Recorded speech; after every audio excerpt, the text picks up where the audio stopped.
So winter is upon us. It's suddenly cold. And what happens when it gets cold?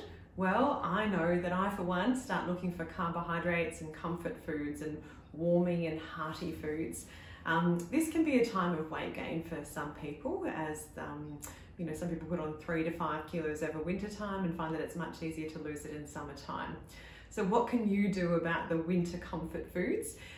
Well, first of all, increasing protein in your diet can be really helpful. Protein, when it's digested, actually releases energy, so it burns energy. So around 25% of the calories from protein actually get burned in the act of digestion, and that temporarily increases our metabolic rate, or gives us a sense of warmth.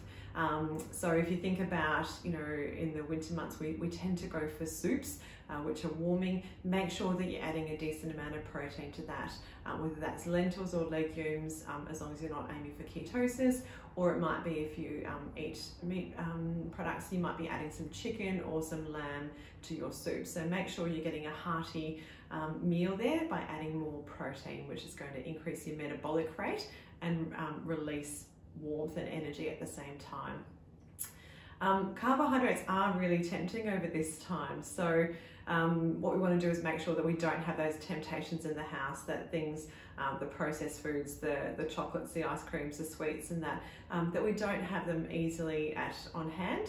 And if we do feel like something sweet, that we go for something like an Avalanche hot chocolate, which is a reduced calorie, you know, sugar substitute that's also warming, or we look for other, you know, things. If you're not on a VLED, you might use a pear, cut it up into slices, sprinkle a little bit of cinnamon on top, pop it in the oven and on a slow heat, and that can be a really nice warming dessert after dinner as well.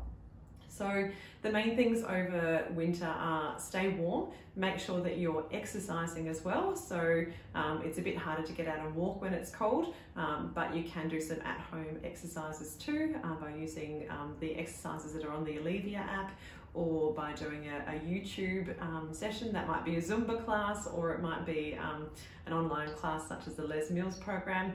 So exercising to stay warm, increasing your protein intake, and really make sure that some of those more tempting carbohydrates are not as available, or that you've got some sugar-free substitutes to use instead.